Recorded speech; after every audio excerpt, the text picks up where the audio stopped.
ഈ അടുത്ത് മലയാളത്തിൽ ഇറങ്ങി വിജയിച്ച ചില സിനിമകളുണ്ട്. ഈ സിനിമകളുടെയൊക്കെ ഒരു പ്രധാന പ്രമേയം എന്ന് പറയുന്നത് അതിലെ നായകൻ തനിക്കുള്ളതോ തനിക്ക് ലഭിക്കുന്നതോ ആയ ശക്തിയും ബുദ്ധിയും ഉപയോഗിച്ച് അതിലെ വില്ലനെയോ ജീവിതത്തിലെ പ്രതികൂല സാഹചര്യങ്ങളോ കീഴടക്കുന്നതാണ്. സിനിമകളിൽ മാത്രമല്ല, നമ്മുടെ കുട്ടികൾ കാണുന്ന പല കാർട്ടൂണിലും ഇത്തരത്തിലുള്ള വിഷയങ്ങൾ പലപ്പോഴും പ്രമേയമാകാറുണ്ട്. ഇങ്ങനെയുള്ള സിനിമകൾ കാണുമ്പോൾ നമുക്ക് കിട്ടുന്ന സന്തോഷവും സമാധാനവും ഇച്ചിരി കൂടുതൽ തന്നെയാണ്. അതുകൊണ്ട് തന്നെയാണ് ഇങ്ങനെയുള്ള സിനിമകൾ ഇച്ചിരി കൂടുതൽ സന്തോഷം നമുക്ക് പലപ്പോഴും തരുന്നത്. ഒരു ക്രിസ്ത്യാനിക്ക് എങ്ങനെയാണ് ജീവിതത്തിൽ ഇങ്ങനെയുള്ള സന്ദർഭങ്ങൾ ഉണ്ടാക്കുവാൻ സാധിക്കുക എന്ന് നിങ്ങൾ ചിന്തിച്ചിട്ടുണ്ട്? ഈ സിനിമകൾക്കും കാർട്ടൂണിനും ഒരു കുഴപ്പമുണ്ട്. കാരണം ദിവസങ്ങളും ആഴ്ചകളും മാസങ്ങളും എടുത്ത് അതിൻ്റെ കഥാകൃത്ത് അവൻ്റെ ഭാവനയിൽ നിന്ന് അല്ലെങ്കിൽ അവളുടെ ഭാവനയിൽ നിന്ന് ഉണ്ടാക്കുന്നതാണ് ഓരോ കഥയും. എന്നാൽ ക്രിസ്ത്യാനിക്ക് ഇത് നടക്കുവാൻ അവൻ്റെ ഭാവനകൾ ആവശ്യമില്ല. മറിച്ച് അവനെ സഹായിക്കുവാൻ പരിശുദ്ധാത്മാവുണ്ട്. നമ്മൾ ഇന്ന് ധ്യാനിക്കുന്ന വചനഭാഗം ഈശോ തൻ്റെ പ്രിയപ്പെട്ട ശിഷ്യന്മാർക്ക് പരിശുദ്ധാത്മാവിനെ വാഗ്ദാനം ചെയ്യുന്നതാണ്. ഈശോ അവരെ വിട്ട് സ്വർഗത്തിലേക്ക് പോകാനിരിക്കെ അവരെ അനാഥരായി വിടാതെ അവർക്ക് പരിശുദ്ധാത്മാവിനെ വാഗ്ദാനം ചെയ്യുകയാണ്. ഈശോ അവർക്ക് പരിശുദ്ധാത്മാവിനെ വാഗ്ദാനം ചെയ്യുമ്പോൾ ഓൾറെഡി അവർക്ക് എങ്ങനെയാണ് പരിശുദ്ധാത്മാവ് അവരെ സഹായിക്കുന്നത് എന്ന വ്യക്തമായ അറിവുണ്ട്. കാരണം പഴയ നിയമത്തിൽ പരിശുദ്ധാത്മാവ് സഹായിച്ച ഒരുപാട് വ്യക്തികളുടെ നല്ല കഥകളുണ്ട്. ഒരു ഉദാഹരണം പറയാനാണെങ്കിൽ നമുക്ക് സാംസനെ എടുക്കാം. സാംസന്റെ ജനനം മുതൽ മരണം വരെ അവന്റെ ജീവിതത്തിൽ പലപ്പോഴായി പരിശുദ്ധാത്മാവ് പ്രവർത്തിച്ചിട്ടുണ്ട്. സാംസൺ നടന്നു പോകവേ അവന്റെ മുന്നിലേക്ക് വരുന്ന സിംഹത്തെ പരിശുദ്ധാത്മാവ് ഉണർന്നപ്പോൾ സാംസൺ ചെയ്യുന്നത് ഒരാടിനെ എന്ന പോലെ തൻ്റെ 2 കൈകളും ഉപയോഗിച്ച് വലിച്ചു കീറുകയാണ്. രണ്ടാമത് ഒരു സംഭവം പറയാനാണെങ്കിൽ സാംസനെ ചതിച്ച ഫിലിസ്ത്യനെ സാംസൺ തിരിച്ച് ചതിക്കുന്നത് എങ്ങനെയാണെന്നറിയാമോ? 300 കുറുനരികളെ ഓടിച്ചിട്ട് പിടിച്ച് അവയെ 2 എണ്ണമായി കൂട്ടിക്കെട്ടി അവയുടെ വാലിൽ പന്തം കൊളുത്തി ഫിലിസ്ത്യരുടെ വയലുകളും ഒലിവ് തോട്ടങ്ങളും നശിപ്പിച്ചു കളയുകയാണ് ചെയ്യുന്നത്.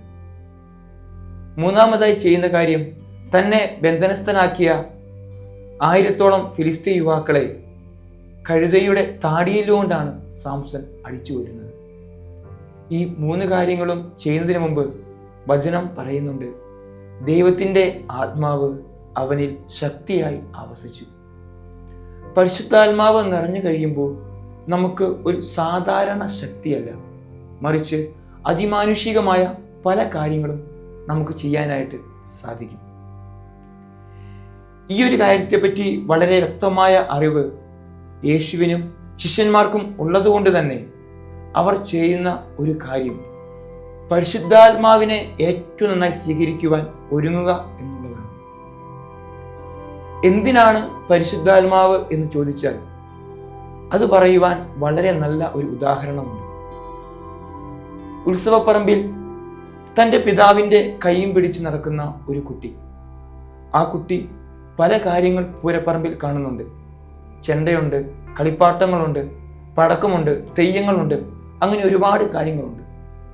പപ്പയുടെ കയ്യിൽ പിടിച്ച് അവൻ വളരെ സന്തോഷത്തോടെ ആനന്ദത്തോടെ എല്ലാം കണ്ട് നടക്കുകയാണ്.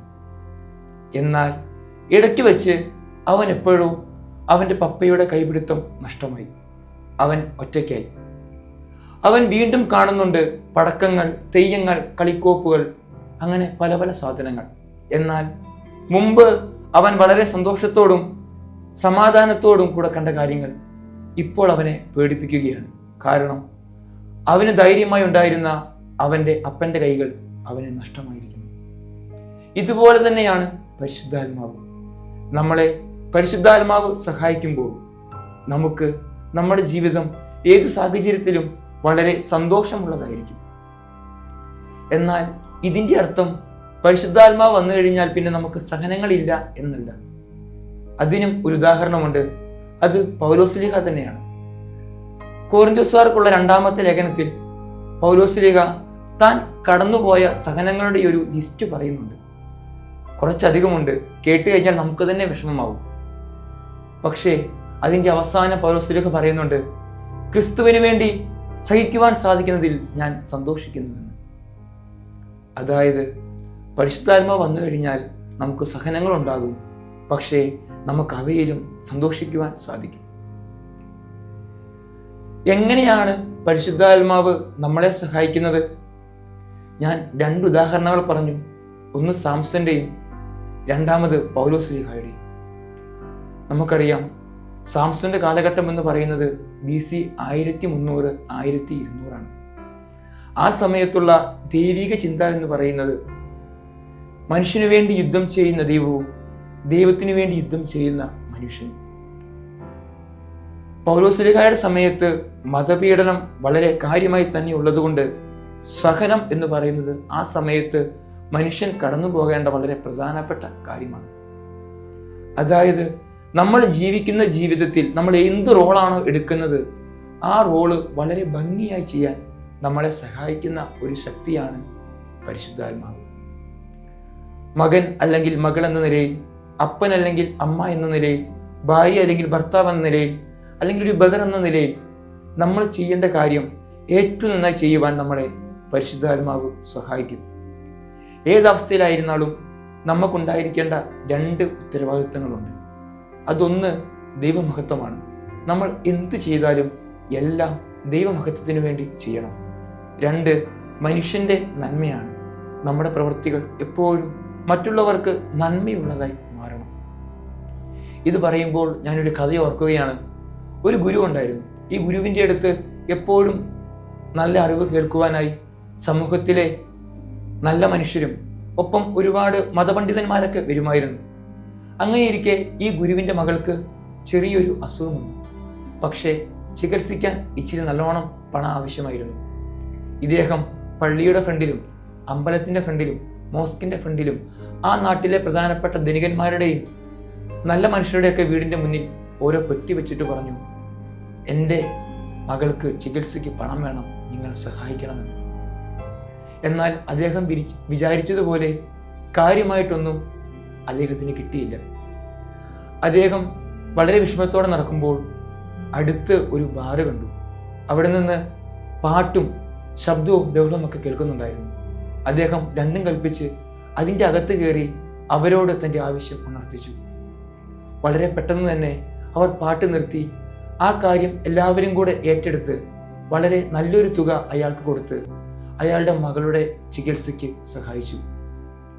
അദ്ദേഹം എല്ലാം കഴിഞ്ഞ് മകളുടെ അടുത്തെത്തിയപ്പോൾ മകളോട് ഈ ഒരു സത്യം വിളിച്ചു പറഞ്ഞു.